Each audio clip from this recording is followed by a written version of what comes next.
The debate over trans people and what toilets they can use is still raging and has provoked a very interesting exchange between former Tory Minister Simon Clarke and Labour's Dawn Butler. I think if you look at Bridget Phillipson's interview with Times Radio, sorry for mentioning a rival show, in We're confident enough. June last year, quite right, where she was saying that under her preferred interpretation of the law, trans women should use women's bathrooms. That wasn't the position she was adopting during the election campaign. And the reality is, Labour shadow ministers, as they then were repeatedly unable to give a straight answer to the question of both what is a woman and whether trans women should be using women's only spaces. In that sense, I'm afraid, it just doesn't wash to say that there has been consistency, because there hasn't been. Right, but there has been. And what we have to do now is talk about the protections of trans women and trans men who are often left out of the debate. And actually, I think within this debate, I actually think we shouldn't have debates anymore without a trans man or a trans woman being included in the debate, because it's always talking about them without them.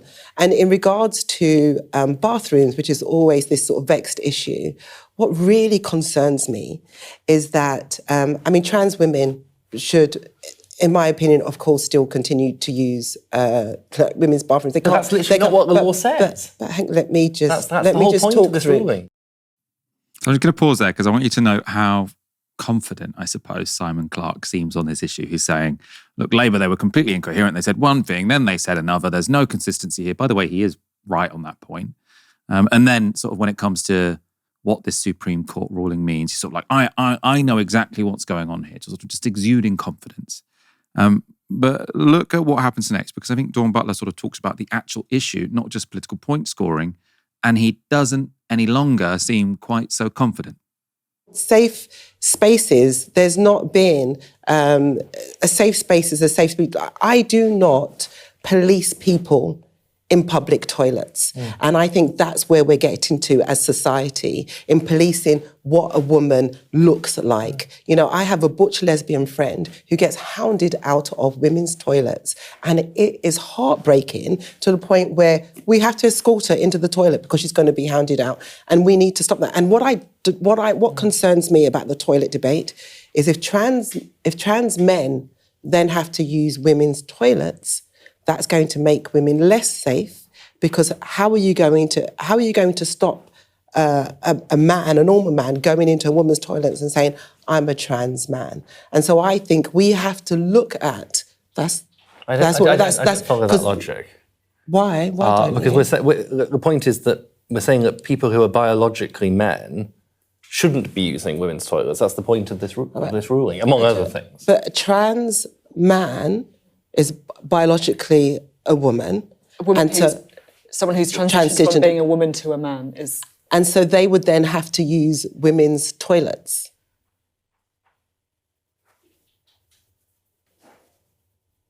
I think this... And that's the problem. That is the problem, and that's what concerns me. I'll be honest, this is something that we can talk about an awful lot more and debate an awful lot more. And I thank both of you for doing it in a respectful way. Yeah, it's a genuinely contentious one. Yeah, let's go to the break now. Really interesting to get your views on this as well. I thought my phone had broken for a moment when I first watched that, because the silence just lasts such a long time. And I have to say, I don't judge anyone for not knowing exactly what they think about this, right? I don't judge anyone for thinking, oh, this is taking me a while to sort of work out and sort of think about the consequences and the implications here. Totally reasonable. But I do think it's problematic if you're sort of putting forward this view of, this is really simple, this has always been very simple. I don't know why Keir Starmer and Bridget Phillipson couldn't have just said trans women aren't women last year, and why we had to wait for the Supreme Court, just sort of making it seem like this was all so obvious. I know exactly what's going on. I understand the Supreme Court ruling, and by the way, I support it. And then sort of you get this example, which isn't a particularly complex one, and you're sort of flummoxed. Oh, hadn't really thought about that. And maybe that should, I suppose, put in doubt your confidence that you were exuding in the first part of the conversation. Simon Clarke might not have thought about the scenario suggested by Dawn Butler, which will presumably now be a common one. Someone who has, though, is the gender critical campaigner Maya Forstater. She's the CEO of Sex Matters, which was one of the 4 groups allowed to give evidence to the Supreme Court on the question of where trans men should go to the toilet.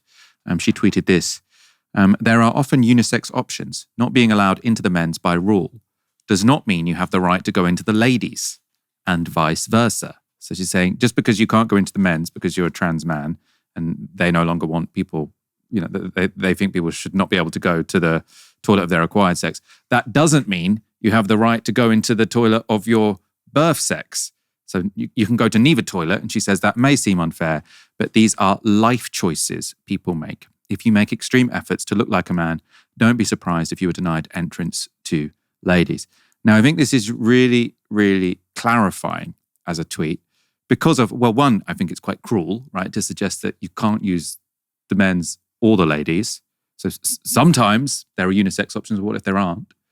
But more, I think it's this point, these are life choices people make. And in a way, I actually, I've spoken about this on previous shows. I think this is sort of somewhere where the trans movement missed a trick because they didn't push back against the idea that this is a choice. Because I think there's a sort of postmodernism on the left where you don't want anything to be, I was born this way, right? I think I'm gay because I was born that way. And I've often sort of had a conversation when it comes to trans people. Well, I think it's you're born this way. It's not a choice. So even if it does cause some complications, I was thinking about this with gay people because so much of this is about change rooms and toilets, right? The argument is that these should be separate because people might feel uncomfortable. There's differences in strength or whatever. I mean, you can have exactly the same argument about gay people, right? If you say the reason we have male and female toilets is because you don't want to go to the toilet or change or have a shower in front of someone who is sexually attracted to you. Now, obviously, gay people massively complicate that, right? If a man is in a group changing room with me at a gym, then they are in the gym.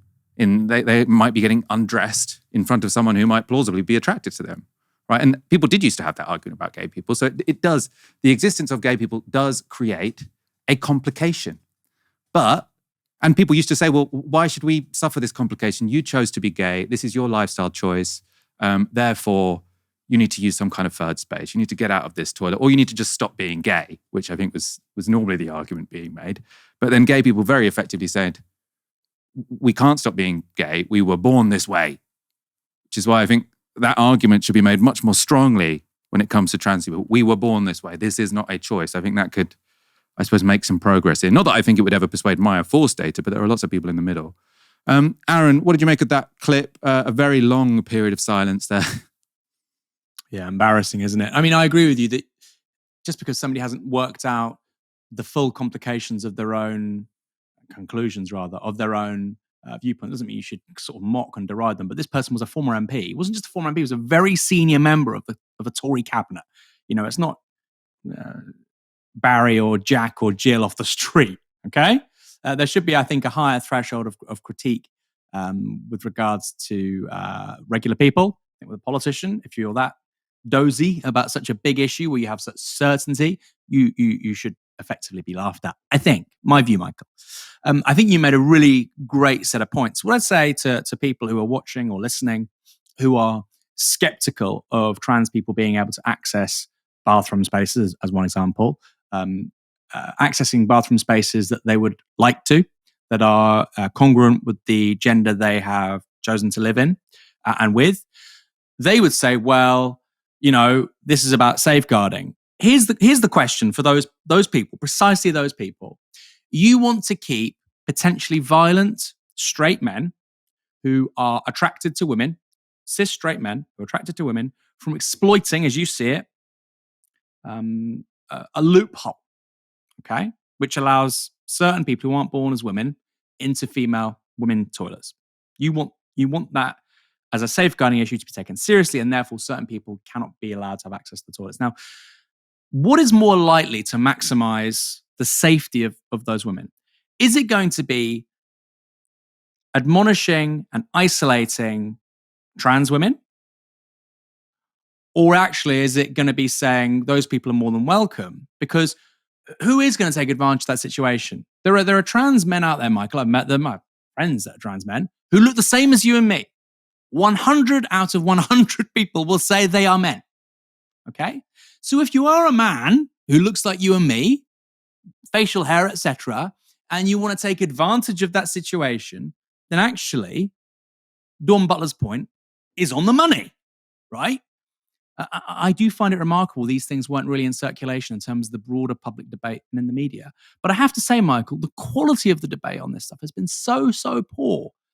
Good people, well-intentioned people, have not been exposed to the kinds of simple, logical arguments that they should have been. And obviously, I put a significant amount of that down to the media. Even, Michael, the Prime Minister, Keir Starmer, in the aftermath of the Supreme Court's ruling, which is only about the Equality Act, okay, the Equality Act 2010, for the sake of the Equality Act, a woman is defined as a biological woman who's born as a woman. However, we have an antecedent point of legislation from 2004, which allows people to change their gender with a gender recognition certificate. That is still on the statute books. That is still the law. You have the Prime Minister basically saying that law doesn't exist anymore. We don't, the Supreme Court decided this. The Supreme Court decided it in relation to that particular piece of legislation in 2010. There's another bit of legislation which actually is completely conflicting with what you're saying. And Michael, when you have even the Prime Minister saying something which is factually incorrect, you don't have to like it or dislike it. You might want to repeal the 2004 legislation. The godmother of my daughter actually is a trans woman, and they have a gender recognition certificate. I obviously don't want to repeal it, but you might want to repeal the legislation. It is the legislation. It is the law. And we have a Prime Minister, the person who's literally at the apex of elected power in this country, making that more ambiguous and doing the opposite of what they should be doing, which is actually clarifying the law. And so I think for me, Michael, this is really totemic of, like I say, the last 2, 3, 4, 5 years just being an absolute shit show in terms of clarifying and offering a productive debate. We've not had that for whatever reason. I blame principally the media, because with the media, Michael, with legacy media, conflict sells, conflict works. And sometimes when you're trying to generate a productive conversation, you don't want conflict. You don't want polarization. You want people to listen to other points of view, and maybe you come at some kind of consensus, which most people agree on most of the time. That is not in the interest of legacy media, particularly broadcast and the newspapers. But hopefully we can begin to get some sense and some reasonability into this conversation. Here's hoping. I mean, we really need it, Michael, frankly, in our politics more widely. And I think you've been brilliant on this. You've been brilliant, Michael. Let me say that. Because, I don't think enough people give Michael Walker his flowers. You are always looking for a productive consensus, and you don't like polarizing for the sake of polarization. And you know what? Sometimes that's what's needed, but it doesn't pay the bills. Polarization is a very lucrative business, let me tell you. Michael Walker tries to find the clarity and the facts through all of it, like Moses going through the Red Sea. And I'm very grateful to work with you as a result, Michael. But sadly, that is not the norm in our industry.